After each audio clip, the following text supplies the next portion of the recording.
Good morning, everybody, and welcome to the RotoWire Thanksgiving NFL special show. My name is Jack Burkart. You can find me on Twitter at Jack Burkart. Ryan, I'm normally in the soccer streets talking Champions League or Premier League with you, so it's nice to be talking NFL outside of just tilting our best ball teams in DM. But how are you doing this week, Ryan? Yeah, I'm doing good. It's nice to have some midweek NFL. Thursday Thanksgiving games are always fun. Nice to have something to gamble on, some big contests. I think I told you the other day, I'm not sure I've ever made a profit on Thanksgiving. I can't really remember it going well for me. So hopefully we can change that. Hopefully we can break down this slate and give people some clarity. Yeah, I think we'll pick some winners. I think I've had success on Thanksgiving, though I'm not really a high volume NFL DFS player. But I think my first year playing DFS, I got second place, and Pete Overzet, you should check out his content if you like fantasy sports in his listener league. So that's my crowning achievement. I'm hoping to maybe step up my game a little bit. I have an entry into this single entry red zone. Ryan, I'm hoping that you can help guide me a little bit and find a winner, or at least second place. I'll even let you win it. I will try. I'm playing the red zone too. Hopefully one of us can take it down. Sounds easy. Only have to beat 4,000 of our closest friends on Thanksgiving. But let's dig into it. We have 3 games in this Thanksgiving slate, and it's all a staggered start. So it's kind of fun to have a staggered start. It leaves some late swap options open. So you can kind of use some game theory if you like to be a mega mind like that. But it's not many close expected matchups. All the Vegas totals, they have, most teams as at least a touchdown favorite. So we have Detroit. I think they're -8. The line has moved. They're 8-point favorites at home against Green Bay. The most lopsided matchup we have is Dallas hosting Washington. Dallas were 11-point favorites last time I checked. And then that game is the highest implied total of the game, I think at 48.5. And then the lowest implied total of the slate is the last game where we have Seattle hosting San Francisco. San Francisco are touchdown favorites in that. Ryan, what are your first impressions of these matchups, and what are your views when you opened up the slate? My views when I opened up the slate was that the pricing was a little bit soft overall. I feel like DraftKings likes to do that on these type of slates, the holiday slates, to encourage more people to play, make it easier to make good lineups. The second thing that stood out in Dallas specifically, Dallas was a little bit too cheap, and basically at every position you except running back, you have a Cowboys player that's projecting the best. It makes sense. Dak has been QB1 since week 6. That offense has really turned a corner. This matchup is about as good as it gets. I mean, we just saw Tommy DeVito light the Commanders up for 3 touchdown passes, and yeah, so it's a really good matchup for the Cowboys, and they're going to be really popular. I guess the other thing that stood out is, I guess we have 3 studs, if you want to call them that: McCaffrey, CeeDee Lamb, and Amon-Ra St. Brown. It doesn't really seem like you can play all 3 of them. I mean, you can, but you have to make quite a few sacrifices, and it seems like that route would have a tough time being optimal for tournaments. So you're probably going to have to fade one of those guys. But there's options. There's options in every game. I don't know. I think this is an interesting slate. I'm excited to talk about it. I don't know. What were your first impressions? My first impression was I wasn't surprised by softer pricing. I mean, Christian McCaffrey, I think, is 8,700. Dak would be 7,500 on a regular Sunday slate. So it's a little bit fun. We get to make different teams when DraftKings does these sort of special slates. So that's fine. But I shared your opinion. Just a lot of cheap value to be had. And the first thing I noticed was that we had Christian McCaffrey at running back, who is too cheap at 8,700. He should probably be 1,000 more for his workload. CeeDee Lamb and Amon-Ra St. Brown also have total alpha workloads. I think Amon-Ra has a 30% target share or just south of that, which is absolutely dominant. I mean, that's like prime DeAndre Hopkins target share. And then I think CeeDee Lamb is catching up. His usage has been just absolutely insane as Dallas has been throwing the ball more the past month. So we have quarterback projections up if you're watching on YouTube, and it's no surprise given that how Washington have struggled. Tommy DeVito, as you said, lit the Dallas Cowboys up. Dak is projecting best, and I've seen some resources around the industry that have Dak projecting for even more. They're giving them more passing volume. So it really just seems like a really tricky spot to fade, but it's going to be so chalky in tournaments. So I don't know. What are you going to do? In cash games, I want studs, but then I have to play Jordan Love at quarterback, and I have to just kind of scrape gum off the bottom of bleachers. So I'm not even sure that's optimal in cash games, but we'll break that down. But why don't we get into it in quarterback, Ryan? I know you'll be playing cash games. Are you just going to click Dak Prescott? I think so. Yeah, it's hard not to. Like you said, he probably should be 7,500. It doesn't seem to be a big enough gap between him and the other quarterbacks like that. I'm not sure that money does enough for you. I mean, go down to Purdy, it saves you 700. You go down to Love, saves you 1,300. Yeah, I don't know. Like you said, I guess if you're trying to jam Amon-Ra, CD, and McCaffrey, then maybe you play Love. But yeah, I worry about that. It could be a smash spot for Dak here. They didn't really need to open it up against Carolina. That seemed like it would be more of a spot for Pollard based on, I don't know, a few things. So, I guess you could say the same about this matchup in that it could be over by halftime. And how much of a ceiling does Dak have? I tend to think at home and on Thanksgiving, they might not really mind pouring it on. I don't know. We saw them do the same thing against the Giants, the divisional game.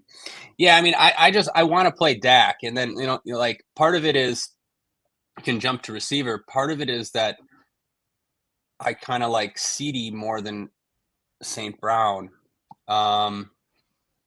It's just like I see the clear path for the Lions is to just run the ball on Green Bay. That's what most teams have been doing to Green Bay, and that's what Dallas did in week 4.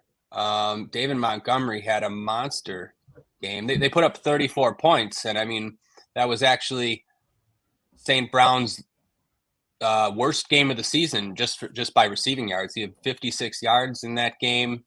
Goff didn't really throw for too many yards. I think he had less than 200, 210. Not like that matters too much. It's one game, but yeah, I just think the Lions could keep it on the ground and win this game comfortably. But, things don't always go as planned in the NFL. I don't know. What do you think?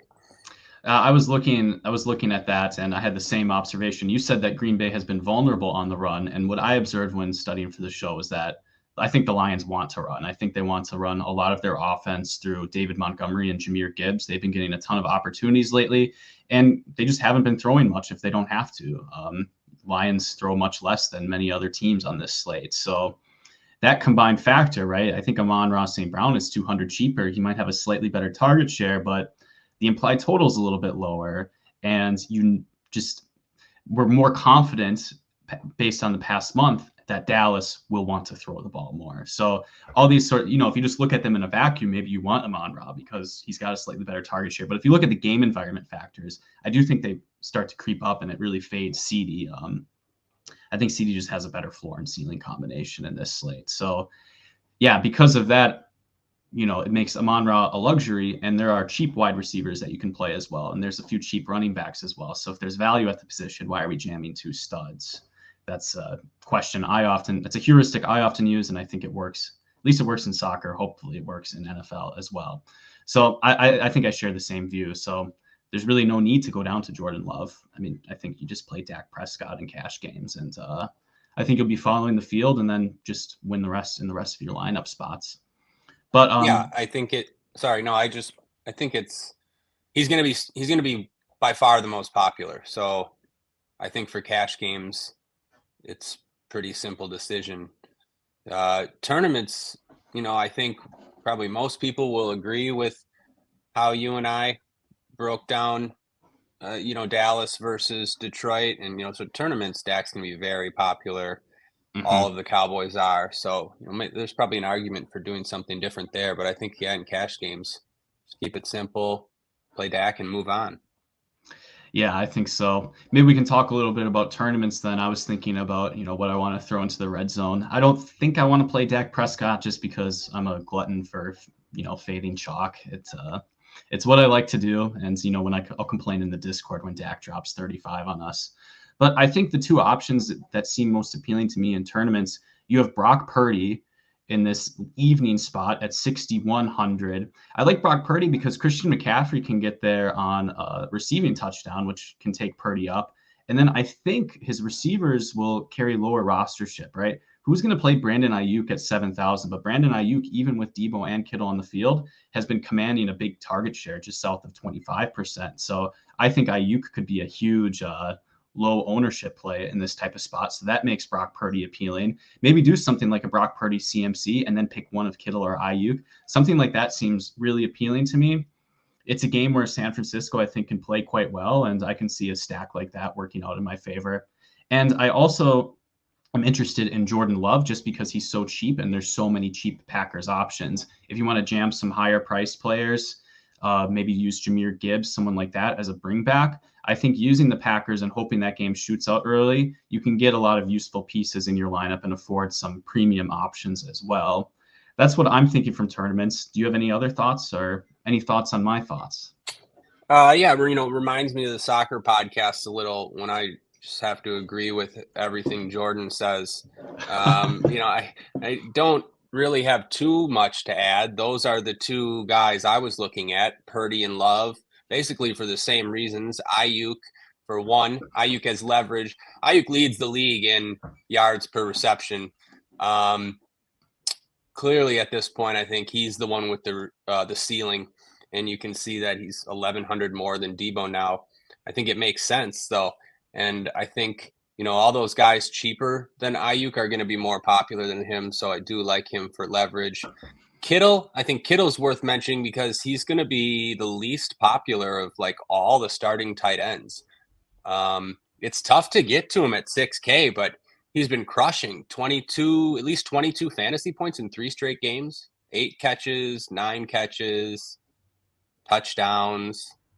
And, no one's going to play him. So, I kind of like Kittle for leverage. And then, Jordan Love, I think he's coming off his best 2 games, maybe of his career. I've been pretty down on Jordan Love, but he's looked better recently. And, he has some of the best value as far as his pass catchers go. Some of the best value is in the Green Bay pass catchers because not only are they cheap, but Aaron Jones is going to be out. They're probably going to be playing from behind. I'm going to want at least one Packer probably in all my lineups. From what, maybe even 2. You can play 2 with Jordan Love. We got Christian Watson, who's all the way down to 4,300, which is crazy. He's been one of the biggest disappointments in fantasy. But 4,300, I think we can take a shot on him there. Jaden Reed's the same price. And we might get $2,500 Tucker Kraft. We'll have to wait on the news about Musgrave, but Musgrave was in the hospital until yesterday. Apparently there's still a chance he could play. I don't know. We haven't really heard too much, but Tucker Kraft is a guy I'm kind of interested in. He's not just a $2,500 backup tight end. He's actually a 3rd round. Packers took him in the 3rd round this year. He made a phenomenal catch on Sunday against the Chargers. So 2,500, that's some nice salary relief at tight end if we get that. But back to your point for tournaments, I think Purdy and Love are the way to go to get different. Yeah, I mean, I just think it's a little thin. I think the line for Goff to throw a lot, so I think that has me less interested in Goff. But again, maybe people share our view, and it's just a very giga contrarian option in larger field tournaments. Like there's going to be a lot of overlap in huge tournaments, only 3 teams, so there is some merit just to going completely off the board. And I mean, Sam Howell might throw 50 times in this matchup. I mean, he might throw 4 interceptions as well, but he is always an option. Although at 6,200, it's disgusting. I Yeah. really can't even talk myself into like a so bad it's good thesis around that. Yeah, it's tough for me to get behind Howell too, but his game logs would say otherwise. Everyone talks about how much Washington have been throwing. Even if they're getting crushed, doesn't even really matter. They're just going to keep throwing. But yeah, like I have a hard time getting there. I think the point you made about Goff, that he might get squeezed pretty good. No one's going to play Goff in that passing game, but he could run efficiently. Throw 3 touchdowns. Yeah, it could happen. So yeah, from a leverage point of view, it makes sense. I'm not sure that I'll get there. I'm only playing I think I'm playing 10 lineups tomorrow. So yeah, I don't think I'm going to get there, but it does make sense. Yeah, the thesis behind Jared Goff getting there, it's not outrageous. You're just making a bet that Dak Prescott fails. And then you need, it wouldn't be shocking if Brock Purdy, Howell, Love, and Geno Smith all just don't light up the scoreboard. It's not that crazy a thesis, and it's a good spot for Detroit. It's just like a little bit too expensive. You don't really need that much to happen. Yeah, on these smaller slates, you only need a couple guys to fail. So yeah. So yeah, we'll see what rostership percentages look like, and you can see if that risk reward is worthwhile. So before we get into running back, we want to give a shout out to one of our sponsors, Circa. So get ready for the ultimate big game parties at Circa Resort and Casino. Super Sunday is in Las Vegas this year. Watch the big game poolside at Stadium Swim's big game viewing party. Massive screen booming game sound and a view of the pyrotechnic and visual effects throughout the game. Snag the best seat in the sun with daybeds, poolside boxes, cabanas, and more. Or touchdown at the world's largest sportsbook, Circa Sports, for the Big Game Bash. 3 stories of football glory featuring a 78 million pixel screen. Book your seat with a variety of reservation options, including bottle service, open bar, stadium-style food, and more. Don't miss these legendary viewing experiences on February 11th. The big game parties only at Circa Resort and Casino. Reserve today at circalasvegas.com. Ryan, have you seen pictures of that pool out there that they have at Circa on Twitter? It looks outrageously pleasant, and I'm cold already. Yeah. I could use that warmth in my life. Yeah, I have. Actually, our friend Art Chichi One was there a month or so ago and sent us some pictures as he was, I think, sweating college football there. Yeah, it seemed crazy screen. It seemed like a good time. Yeah, Art Chichi One, he lives a tough life. Anyway, let's get into the running backs. So moving to the running back tab, and the first thing you'll notice is that Christian McCaffrey, 8,700. He's just too cheap in this spot. And I was looking at all his workload. He dominates red zone opportunities. I think around 60% of red zone opportunities. He carries an 18% target share. He gets most of the carries. It's just an outrageous workload, and I think that makes him a lock on his own right in cash games. He can just completely lap the field. I have a really tough time even conceptualizing fading him in tournaments, because even in scripts where you think, well, how does McCaffrey fail? Like, it's like 20 points almost. You're betting against him to get a touchdown. And I think he had like 18 straight weeks with a touchdown before recently. So it's such a good spot. So we can just start with there before talking about the other options. But Ryan, what's your perspective on Christian McCaffrey in cash games and tournaments? Yeah, no brainer for cash games. That's for sure. Like you said, he's too cheap for one. We're used to him at 92, 93, 9,500 even. So he got a price cut for no reason. Scores at 20 points at least in every game. 26 touches last week against Tampa, even though they really didn't. Kyle Shanahan has no issue with just using McCaffrey a ton. So there's no reason to expect that wouldn't continue. Pretty good matchup against Seattle. Yeah, I don't think about it too much for cash games. For tournaments, like you said, yeah, it seems tough because if he's guaranteed 20 points or whatever, but there's other running backs. 2 other running backs on the slate could score 20 points. And then that's when you can fade McCaffrey, especially if you want to spend up for multiple receivers or spend up at tight end. If you get 15 points out of Charbonnet and, either Pollard or Gibbs equals McCaffrey, like, yeah, there are routes to fading him in tournaments. I think I'm considering it just because he's going to be the most popular. So it already makes sense from that standpoint.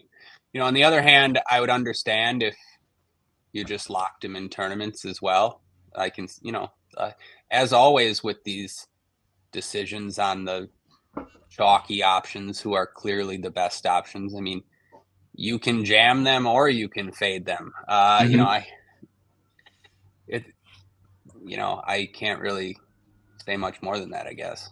Well, I mean, it's a lesson in lineups, not players, right? Like if you want to make lineups with Christian McCaffrey, there's ways to make lineups with Christian McCaffrey. You have to be aware that he's going to come in tournaments with insane rostership. So you're just going to have to make sure that you have enough leverage depending on the size of the tournament. Or you can fade him and then just make a good lineup around that. And if you fade Christian McCaffrey, there are a few running backs who are capable of keeping pace because I think they're other underpriced running backs. I mean, most of the running backs that are options seem a little too cheap in this spot. There's not a ton of running back plays. There's 7 that I'm considering overall, which kind of feels small, but maybe that's roughly normal. But they're all quite good. So you have Tony Pollard, the eternally frustrating Tony Pollard, who is 6,700.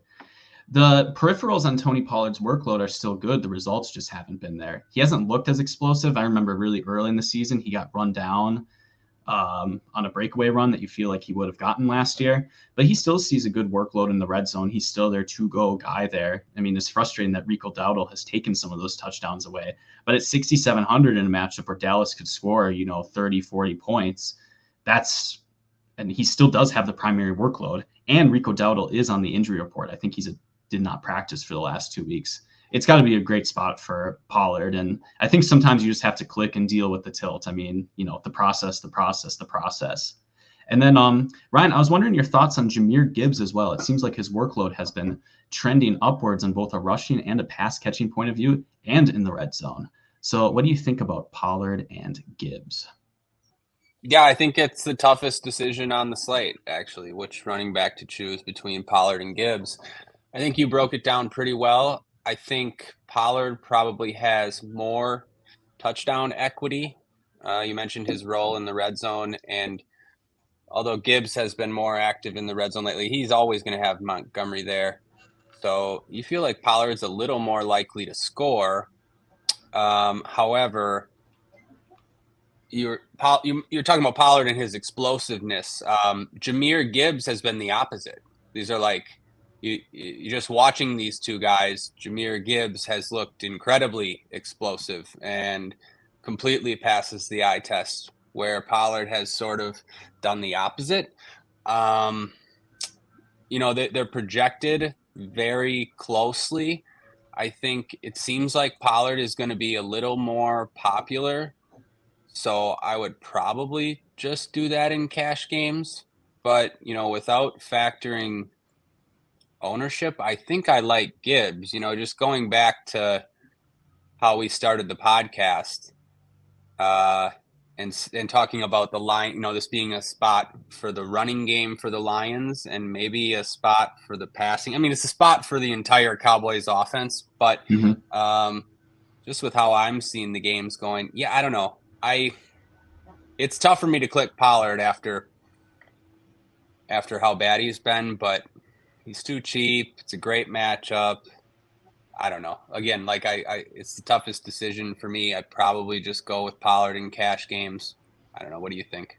I think you have to just be, the process and play Tony Pollard in this spot. I mean, if you're playing cash games, you can play Dak, Pollard, CD, and then Jake Ferguson, and you're going to get 75% of the touchdowns. I just made that number up. That's not scientific, but you could view it as a way of, maybe it's a bit cowardly, but you're not going to get anything wrong necessarily. But, Q Brandon Cooks catching 3 touchdowns after I say that remark. But I think from that point of view, it's one of the best spots.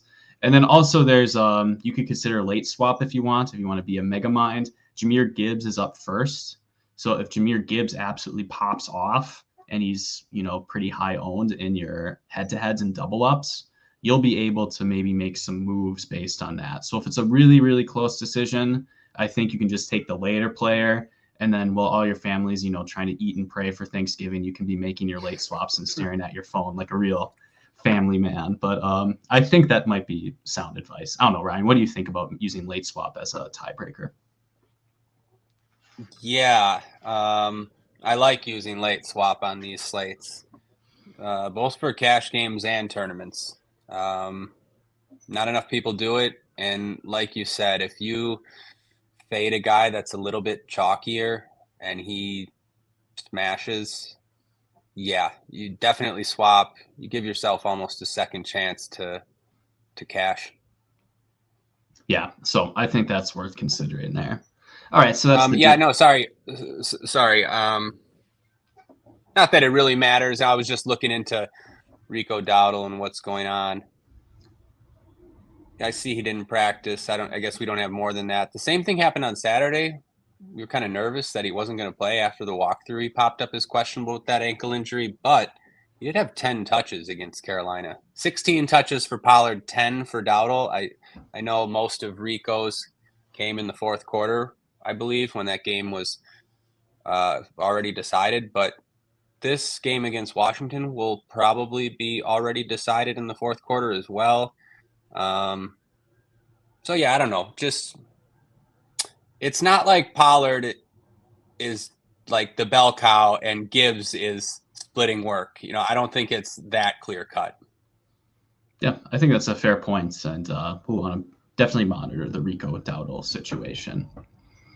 I guess looking at other cheaper options, so David Montgomery is 6,300, but his passing game role has diminished. So with a $500 difference, I mean, you can consider that as a leverage play in tournaments. But I think from a cash game point of view, you have to find the 500 to play Gibbs in that sort of spots. And then there's three interesting options that are below 6K, and it's just some options that have popped up due to injuries in the backfield. So I think Zach Charbonnet is primed for a big workload for Seattle. He had already been getting a lot of snaps when Ken Walker was healthy, but Ken Walker hasn't practiced all week. I think Pete Carroll said it was a pretty concerning injury, and Pete Carroll always lies about injuries, so you can assume that it's a pretty serious one and that he won't play. But he seems like a great option, even against the fantastic 49ers defense at 5,300. He just makes a lot of stuff work. We're going to be waiting on Aaron Jones' injury information, but he hasn't practiced on Monday and Tuesday. That puts A.J. Dillon in a good spot, and he does catch passes when – I mean, it's not like he's particularly good at it, but he does catch balls when he's on the field and Aaron Jones isn't there. So at 5,400, that's a nice workload that you're buying. And then I'm not interested in Brian Robinson unless Antonio Gibson is out. Gibson has had 2 limited practices, but I noticed that all of Gibson's passing workload went to Brian Robinson. And at 5,900, that is pretty tempting as well if you think Washington can keep up. That's a lot of talking for me, Ryan. What do you think about these cheaper running back options? I think you broke it down well. Just to start with the Commanders. Yeah, I would not have interest in Brian Robinson if Gibson plays. I would probably have a little bit of interest in Gibson for tournaments just because he allows you to get different. And I think most people won't go cheaper than Dillon or Charbonnet. So, yeah, I think, yeah, I don't mind going to Gibson just because he'll catch passes. They'll be playing from behind. He could sort of fall into 15 points. But these other guys, yeah, I think Montgomery, one of the best tournament plays on the slate, going to be way less popular than Pollard and Gibbs and less popular than Charbonnet and, I don't know, maybe even Dillon. But Montgomery had the best game of maybe his career against the Packers in week 4. 32 carries for 121 yards and 3 TDs. Yeah, his passing game role has diminished a little, but he has upside in this spot for 100 yards and 2 touchdowns. And, that would break the slate, especially if no one's going to play him. I think that's a pretty good tournament play. It seems like Aaron Jones is out. He's listed as doubtful. I don't know, Kenneth Walker, you never know with these Seahawks. Kenneth Walker is questionable, I feel like we've seen so many times over the years Lockett and DK Metcalf as questionable, and they always play. They always play. So yeah, I don't know. You never know with Pete Carroll, but yeah, it seems like Charbonnet is going to start. So that's what we're planning on. I think Charbonnet is probably a better option than AJ Dillon. Maybe I have a little bias as a Packer fan with AJ Dillon, as he's been pretty bad over the years. We've seen him fail in this spot with Aaron Jones out many times. I do, though, like you said, he does catch passes, even though he's not necessarily a good receiving back. And we've seen games at Ford Field shoot out plenty of times. We've seen teams put up plenty of points against the Lions recently. The Bears just did it. A couple weeks ago, the Ravens went nuts on them. So their defense can struggle at times. So yeah, I mean, Dillon's a fine play too. I think in tournaments, I think he would be, like maybe half as popular as Charbonnet, maybe even more. Maybe get Charbonnet 3 times more popular. I don't know. I'm just guessing, but he'll be more popular. So I think Dillon is okay for tournaments. I think you could go to Charbonnet in cash games if you wanted to. You could play him in the flex for sure. That seems like a pretty good option. It's a tough matchup for Seattle, but 5,300 at home, getting all the work. He's shown to be plenty capable in the passing game too. So yeah, I feel pretty good about Charbonnet for 5,300. But yeah, I don't know. Like, kind of have a lot of decent running backs to choose from since it's only a 3-game slate. Mm-hmm. Sometimes it's easier to sometimes you get these slates where there's 3 good options and one guy's like a lock. I don't think we have that here. So I don't know. Makes it interesting for tournaments. Yeah, for a 3-gamer, it's a pretty robust selection. If I could opine a little bit about, potentially chalky Zach Charbonnet, I know he got most of the workload after Ken Walker went out, but sometimes the usage that happens after an injury is not necessarily indicative of what's going to happen in the next week. And I know Seattle really often does, use multiple running backs, and they want to do that. So if you look at Zach Charbonnet, you're like, oh, he's just going to take all of Ken Walker's workload. I don't really necessarily buy that. Maybe he'll get in the range of outcomes, he could only get a slight increase in workload. And then you're screaming at your television at night when you see DJ Dallas catching all of the 3rd down balls now, and Zach Charbonnet is taking sort of the lower value touches. I'm not saying that's going to happen, but it's something that I'm going to be mindful of when constructing tournament lineups. Whereas when I look at AJ Dillon, you can also call me a Packer homer. I'm rocking an AJ Hawk jersey right now. I mean, who's going to obstruct Dillon's usage in the backfield if Aaron Jones is out? Because Emmanuel Wilson, who has been getting some touches, he also has 2 DNPs. So if you look at the injury report and it's going to be AJ Dillon and 2 guys you've never heard of before, and you have to Google where they went to college, I feel a lot better about AJ Dillon's workload. I feel a lot better about the matchup against Detroit as far as potential for points and potential for the Packers to keep up. Zach Charbonnet is going against San Francisco, for goodness sake.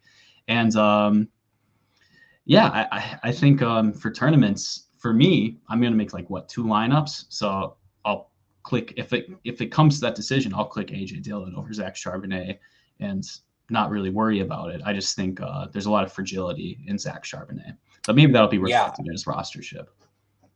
Yeah, no, I think that's a sharp take. Yeah, you wouldn't be surprised if Charbonnet steps into Walker's role and DJ Dallas becomes the 3rd down back, Charbonnet's role. Yeah, that happens all the time. People just assume that the backup is going to get all the work.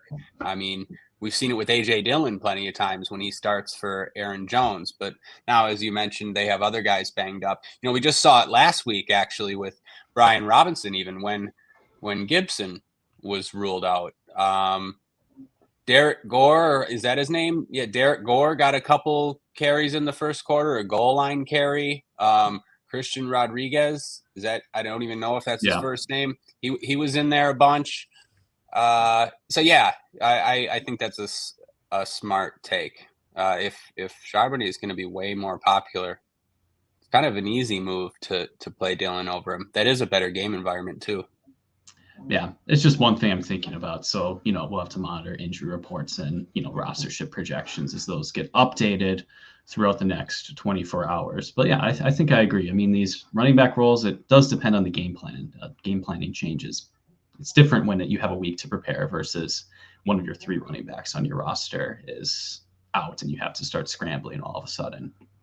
And shout out Christian Rodriguez. He's on all of my dynasty roster taxi squads with 30 roster spots. So we hit gold, baby. We love to see it. All right. Ryan, do you have anything more on running back? Or are we good for wide receiver? Yeah, no, nothing more on running back. Well, we've already talked some about wide receiver. We've talked about how awesome the Dallas game environment is for CeeDee Lamb. He's 8,700. He's too cheap in the spots. He's just getting a ton of usage right now. He's going to come with high rostership, but one of the best overall plays in the slate. I think I agree with you that he's a better play than Amon-Ra St. Brown in cash games. So I prefer him. But I mean, it is a good spot for Amon-Ra. We have, the 1 game sample. If it's happened once, it's happened again. I know Amon-Ra had a rough outing because Detroit was so successful running the ball against Green Bay in their earlier matchup. But I mean, Amon-Ra can absolutely dominate. Anytime he's on the field, he could get, a 12 target, 100-yard game and grab a touchdown. And he could be the one that breaks the slate.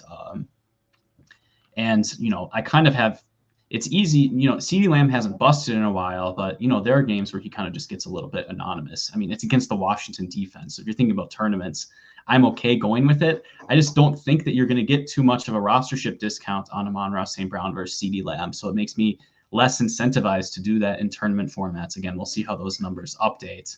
Ryan, any thoughts on tournaments for CeeDee Lamb and Amon-Ra St. Brown? No, I think those were all good points. Like the ownership difference isn't going to be that big. Mm-hmm. CeeDee, he kind of busted last week, 38 yards only.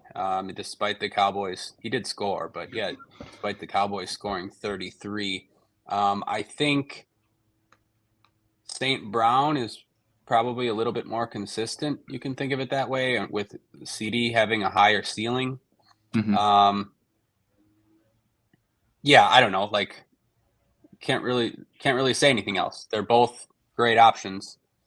You wouldn't be surprised if either of them outscores the other. I don't know. The Lions. Yeah, I don't know, Jack. They're both good options. I was gonna say, the Lions ran pretty bad last week in terms of Goff threw 3 picks. They barely had the ball. Time of possession was all in the Bears' favor. They like almost doubled them up or something. And Amon-Ra still gets there. He's always such a focal point of that offense. And the Lions have a high total in this spot, similar to the Cowboys. It's one of those spots that you can sort of look at as a toss-up. I choose CeeDee because I like Dak better than Goff. I think he's better. I think the passing game's better. He throws for more yards. They've been in better form. CeeDee just set an NFL record, the first player to ever have 11 catches and 150 receiving yards in 3 straight games. I mean, he's been amazing. So yeah, I side with CeeDee, but they're very similar options. Yeah, I mean, there are options. It's a little bit more spread out on Dallas than it is in Detroit. But I mean, I agree. I mean, I think you're just going to have to pick one, and then there's obvious tournaments, quote unquote leverage. So like if you don't play CeeDee, it makes sense to play like Ferguson and Tony Pollard in your lineups, and the same type of situation. If you don't play Amon-Ra, it probably makes the running backs a little bit better in larger tournaments if you are interested in that line of thinking. But just thinking about cash games, those are the 2 options at the top. None of these mid-range options are super appealing to me, maybe in tournaments. DK Metcalf is questionable, but as you said, who knows with Seattle, so just wait until the injury report comes up. He came up with a toe injury and did not practice and was not on the report on Monday. That's worth monitoring because that would be a boost for Tyler Lockett and Jackson Smith and Jigba if Metcalf is ruled out. But I'm not really interested in anyone between the price of $8,500 and $4,500 in cash games. I mean, Ryan, you can correct me if I've missed someone, but things start to become interesting once you're in the $4,500 range. You have Brandon Cooks at $4,500, maybe not in cash games, but you talk about Christian Watson at $4,300. He's been disappointing, but that's just too cheap for a guy who can catch 2 touchdown passes on any given day. Chemistry not very good with Jordan Love, but he just needs one chance. Jaden Reed at 4,200.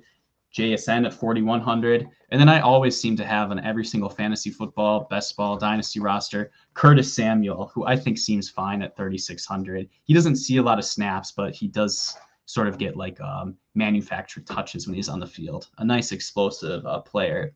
Brian, who sticks out to you in the cheap range?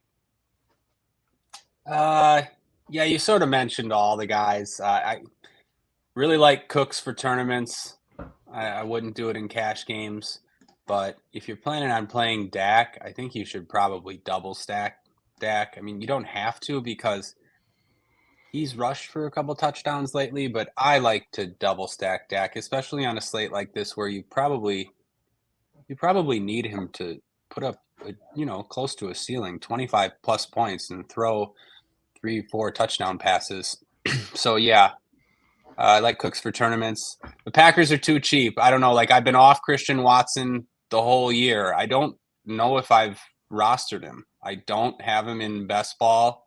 I know he was very popular, but I've just been all the way out on Jordan Love. I'm sort of in on Watson here just because he's all the way down to 4,300. It's crazy low. And also because let's assume Aaron Jones and Musgrave are out. So that's another bump to Watson, who is the most talented of the Packers receivers, just as far as ability, speed, strength, deep threat, all that stuff. So, he has a ceiling in him for 4,300. I mean, it's very concerning that he hasn't caught more than 3 passes in a game all season.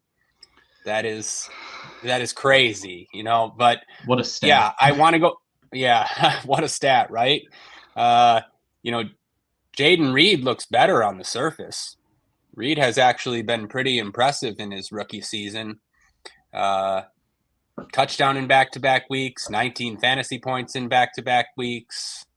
They're handing it off to him sometimes, at least 3 times last week. But yeah, he just seems a little more involved than Watson. So, yeah, I don't know. Maybe his floor is higher. Maybe you could say Watson's ceiling's higher. But I don't know. I think they're both very similar options, and I have interest in both of them. I just think I'm expecting the Packers to be playing from behind, playing fast and passing often in the second half, and it just doesn't take much to get there for 4,300 and 4,200. I like Smith and Jigba no matter what, I guess, but I prefer the Packers unless Metcalf would be out. I don't think Metcalf is going to be out. I think he's fine. It's the same toe in. He doesn't practice on Tuesdays. Mm-hmm. He's been dealing with ribs and toe injuries or whatever all season. No, I actually have interest in Metcalf for tournaments. I think he's going to play back-to-back 90-plus yard receiving games. It's been a tough season for him, but he's their best receiver. And no Kenneth Walker. Seahawks are going to have to be throwing too. Home game, divisional game. Metcalf has a ceiling in this spot for me, and I don't think too many people are going to play him. So, yeah, I like Metcalf for tournaments. But, yeah, going back down, Curtis Samuel, sure. Michael Gallup, sure. But, like, one of these Detroit receivers, maybe. I think I'd rather take a chance on Jamison Williams. I know that maybe Reynolds projects slightly better as the number 2 receiver, but Jamison Williams is a first round pick. Like I feel like, maybe there's nothing to this, but Detroit has, Gibbs and Montgomery and St. Brown to get touches to, and Laporta too. Laporta's top tight end. So like when Goff is going to go somewhere else, he's looking deep for Williams. They're going to try to get Williams involved still. They've been running some plays for him, some screens and some deep balls. He caught, I think, a 30-some yard touchdown last week. So, yeah, I don't know. I'd rather take a chance on Williams over Reynolds, I think. But, yeah, I think the two Packers guys are probably my favorite. Yeah. Reed is – sorry, this guy – I just saw the comment in the chat. Is Reed still – yeah, Reed popped up on the injury report, but I think he's fine. Just sore after the game. Yeah, Reed's fine. I think he had a full practice, but we can double check. RotoWire has an injury tool that's really, really useful where it logs everyone's practice status. I just want to add to your point, Ryan, about the Packers receivers being good plays. Dontavian Wicks has been getting snaps, but he is a do not practice the last 2 days. So I think he's questionable or doubtful to play. That's an important bit of news. That's going to be an upgrade to Jaden Reed, I think. If Dontavian Wicks is out, probably an upgrade to Watson as well. You got Romeo Doubs at 5,000. That's going to be like a lower owned option. I mean, to boost to all of them, it might just be a concentrated 3 wide receiver attack in that case. And then I like the call out of Jameson Williams in tournaments over Josh Reynolds. I'm going to be looking for if Donovan Peoples-Jones, I think he was acquired by the Lions. If he is active, I don't think he's been active yet. I'm just not going to click the Jameson Williams button because they're both similar downfield threats to me. That might be a square take. But Peoples-Jones played last week. He played last week. Okay.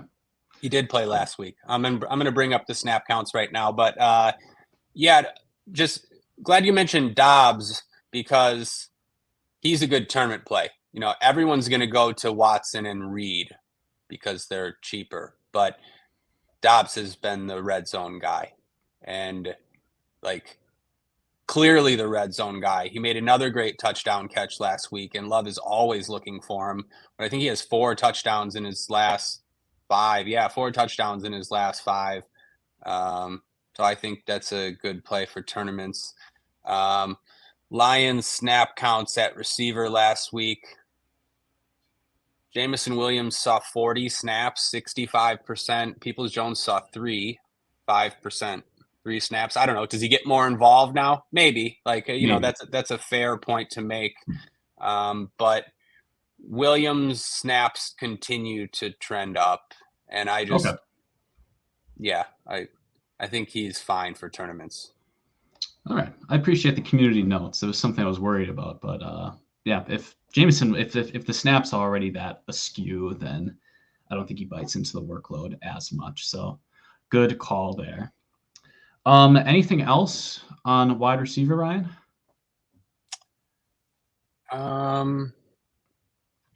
I don't believe so. Oh, yeah. We got to mention the Commanders. We got to mention it's Terry McLaurin. I think he'll be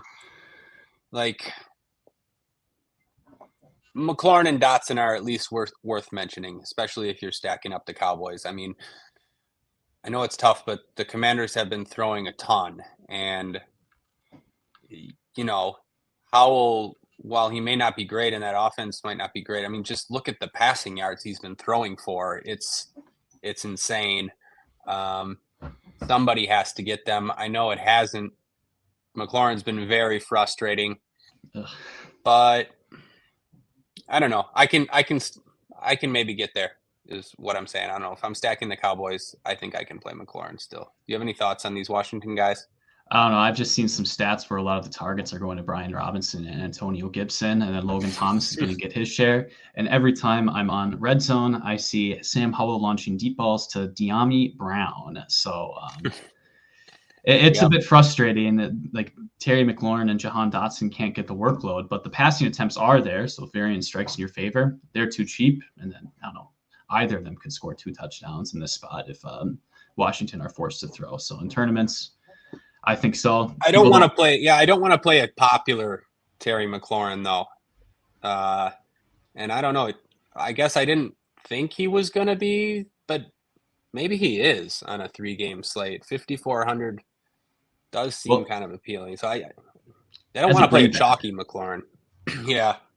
I think that's going to be a popular bring back option here. Logan Thomas. I mean, just it fits. So that's worth considering if Cowboys are going to be super chalky. People are going to use the bring back. So maybe you pivot to Dotson or my boy Curtis Samuel. I don't think I would do that for tournaments, though. That's a cash game option. All right. So RotoWire is proud to partner with Splash Sports for the 2023 fantasy football season. Splash Sports empowers gaming commissioners to earn by creating contests. Commissioners can set up contests, add their style, and enjoy the evolving Splash Sports platform for customized preferences. From daily to season-long contests, Splash Sports caters to various playing styles such as DFS, Pickaxe, and traditional Survivor. And unlike traditional sportsbooks, Splash Sports pits you against friends and family, not the house. Splash goes beyond betting, a space where friends can connect, strategize, and share in the excitement of sports. RotoWire will be running weekly DFS tiers contests on Splash Sports all season. Can you beat the RotoWire experts? Visit rotowire.com/splash to enter today. That was very much a She Sells Seashells by the Seashore experience. But I think Adam's on Splash. He's in the Survivor contest, and he told us that Survivor's easy. You just pick the winners. And I guess I'm not so lucky when it comes to Survivor contests. All right, let's get into the tight end position. So I think the dominant tight end, at least for cash games, is going to be a slightly underpriced Jake Ferguson. I mean, he's got a 15% target share in a high volume Dallas attack. It's the best total. He should probably be closer to Sam Laporta. So 1,300 is too much of a difference, in my opinion. I think he's going to be the overwhelming tight end chalk in all formats. But there are other reasonable options. I mean, I always like playing Logan Thomas. He just seems to be a guy who can get there on volume. You just need a touchdown. We talked about George Kittle. We haven't talked much about Sam Laporta. But Ryan, what's your take on the tight end position? Yeah, I think you're right about Ferguson. Seems like he's going to be the most popular. It seems like he's a little underpriced. I think he's probably the cash game play. Is he a lock in cash games? I don't know. Not probably. I don't know. Not if we get $2,500 Kraft. I'm not saying Kraft is a great option, but just with all the things going on with the Packers, if Musgrave is out, DeGara hasn't been practicing, Aaron Jones is out, and Kraft is at least he has some receiving chops, so I don't mind. I don't mind playing Kraft in any format, actually. Like, I'm not necessarily worried about Ferguson smashing me. Schoonmaker, the rookie tight end for the Cowboys, he played 25 snaps last week, 28 the week before, 35%, while Ferguson had been in the 80s for most of the year, but he played 67% of snaps 2 weeks ago and 72% last week. I don't know if blowouts have had anything to do with that. I don't really think so. I mean, Schoonmaker caught the touchdown in the first quarter last week. Schoonmaker is a talented tight end who they spent a draft pick on. It's a good spot for Ferguson, but I can't call him a lock. Mentioned Kittle for tournaments, I think, is a great play because no one's going to play him. Laporta's a fine play. I don't think I'll get to Laporta, actually. He's a fine option, but it seems like I would rather Kittle would offer more leverage, I guess is the best way to put it. Like, Laporta might be twice as popular as Kittle. I don't think Laporta will be overwhelmingly popular, but I don't know. I guess, like, similar to my take that I'm just sort of off Detroit's passing game. So no Laporta, but yeah, he's a fine option. I don't know. Do you have anything to say about that? Maybe, no, I think Laporta is probably like fairly priced, which is not good when so many players are underpriced in this slate. He's probably the second receiving op. Maybe, you have Gibbs and Amon-Ra who dominate receiving, but then Sam Laporta is going to be the guy that Jared Goff looks for. It seems like a fine option. I mean, you can play him, but I'd rather just find the 800 for Kittle and make lineups around that if I make a couple. So I think that's my lean. It's like, I feel like George Kittle has more slate breaker potential, more run after catch ability. And so in the tournament formats where I'm going to be playing either of these guys, because I don't think either is a cash option, that makes Kittle seem appealing to me, especially if I play Purdy, like I said at the start of the show. Some good points on Jake Ferguson. I mean, if Luke Schoonmaker is getting more snaps, that's going to dilute his role a little bit. Seems like fine chalk to fade in tournaments. I mean, maybe he gets like 4 grabs and a touchdown, 12 points. I feel like you can beat that in other ways. Maybe Tucker Kraft accidentally falls into the end zone at 2,500. Never a bad play at $2,500 tight end who's going to see most of the snaps on DraftKings.com. Yeah, one other thing I noticed, and I guess there is one other receiver that I might consider. I'm not sure if I'll consider him in the contests I'm playing, but if I was playing larger field contests, I'd absolutely consider it. Jalen Tolbert is 3,100. Okay, he played 62% of the snaps 2 weeks ago, but he's been over 40% for 4 straight weeks. If you look at his game log, he's got 5 targets in 3 straight games. I mean, the guy's 3,100. If you're going to get 5 targets, he's a good tournament play. That's really all I can say. I don't know if he's going to get 5 targets, but if he's going to get 5 targets, I would. He's 3,100.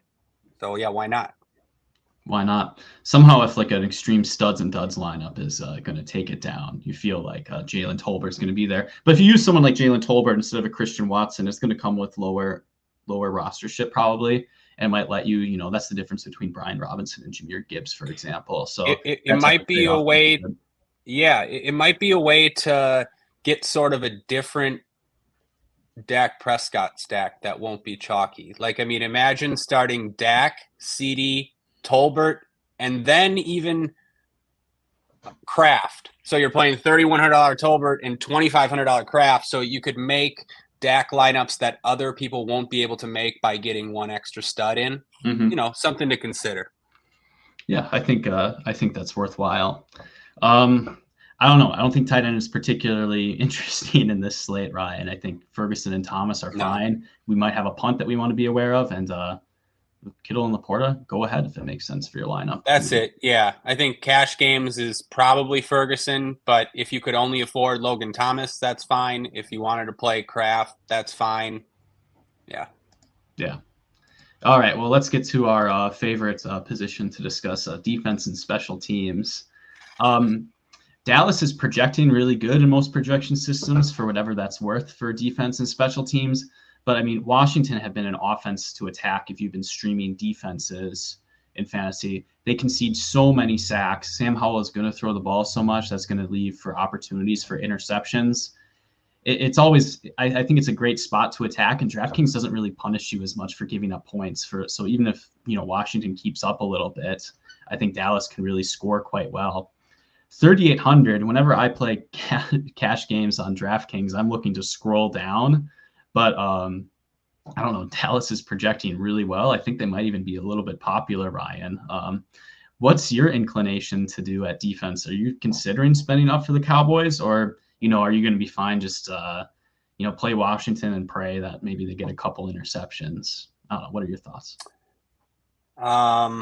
I think it's annoying that the Cowboys aren't 4,500 because they should be. It's another misprice here. Yeah, I think the Cowboys are going to be the most popular defense, even in cash games, which is annoying because, like you said, we want to just scroll down and play a cheap defense. But a matchup is pretty much as good as it gets. Howell was sacked 9 times by the Giants last week, and Washington turned it over 6 times. 9 sacks and 6 turnovers last week. I mean, Howell's on pace to break the record for most sacked quarterback, in NFL history.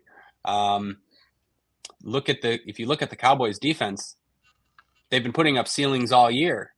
3 games already with more than 20 fantasy points. 7 sacks against Carolina last week.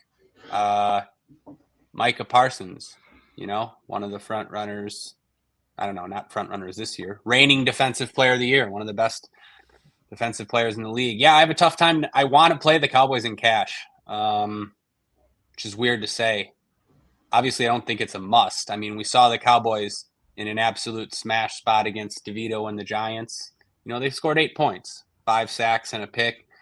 You could fade that for sure. I'm worried about fading it if they're going to be like 50% owned or something though. So yeah, I do kind of want to get to the Cowboys. If I was going down, I think I would go with Seattle over the Commanders. I can't play the Commanders defense, on the road again. I get it. Like, yeah, they had 9 sacks against DeVito that last week, but that is an outlier. That is more on DeVito and the Giants. Washington's defense is terrible. Seattle's defense is actually decent, and they're at home, and the game has a lower total. And while I know Purdy has been back to his best, we saw him struggle with turnovers in the middle of the season. So yeah, Seattle was the cheap defense I was looking at. I like Dallas up top, Seattle down low. I don't know, it's defense. Play whoever you want. Yeah, just pray. If I could defend the Washington Commanders defense in tournaments, we've seen Dak have some horror show performances with interceptions. So it could happen and no one's going to want to play them. So if you're not playing the Dallas Cowboys defense and they're really popular in tournaments, then you just want to play anyone else and hope, Dallas has one of these 8-point performances and you have the team that gets the pick 6. And, that's the defense that you end up needing. I don't know, really chalky defense on a 3-game slate. It's not a situation I've really encountered much in my life, but in a really high variance position, again, it's like goalkeeper in soccer. I'm willing to play an off the board one, even if Dallas is the best play. They should be the highest owns, but if I can get on a slightly different construction, if it helps me get up to a key player, I'll be happily spending down for Seattle or Washington. And I don't know, Detroit Lions defense looks interesting too. $600 isn't that bad, but I mean, Love could have a horrible game rather easily. That's, I think, one of the spots where I could imagine, another team getting a defensive touchdown, but maybe I'm just a pessimistic Packer fan. I think that, of course that could all happen. One note about the Washington defense, maybe it relates to that game and maybe it relates to Dallas's passing game, but Emmanuel Forbes might miss. He is the Commanders' first round cornerback. Got to be their best defensive player remaining after Montez Sweat and Chase Young were traded. So I don't know, maybe you want to pay attention to that. If Washington's best corner is out, it's just another bump for CD in that passing game. Yeah, I revised my statement on Washington if they keep on suffering from from injuries. You're right. We've seen Dak struggle against just about anyone. It has been a different Dak lately. I don't know. Yeah. Which one are you going to get here? I don't know. Yeah, who knows? We got a question in the chat about FanDuel. I actually looked at FanDuel. The pricing's pretty similar. So like the pricing dynamics, so you can kind of take these concepts and, we talked about DraftKings pricing, but I think the reasoning will apply to FanDuel pretty well. Just focus more on touchdowns. And then if you use the optimizer, I think the star is just what is being flagged as like high point per dollar plays. So those are players that you can play in all formats if you want to look at that. But Ryan, I think we've given this a very, very thorough breakdown. I don't know. I always like these smaller slates. It's fun to dissect all the angles, and it's fun to have some cleaner leverage. So I don't know. I always get intimidated. Like 10 games is too much. 3 games, I really like to dial in on all of the options. So any final words? That's actually, sorry. No, that's a good point. I was going to mention that at the start. A slate like this, like a 3-game slate, it's different than the 10 or 11 game slates in that for tournaments, you kind of want to script all the games out actually, and then build a lineup based on all those scripts. Like just the simple script that might be popular, like passing spot for Dallas, so running spot for the Lions, blowouts where the Packers and Washington are going to be playing catch up, and then whatever you think about the Niners Seahawks game. But yeah, so like don't just click random lineups with players you think are going to do well or project well. You make specific scenarios.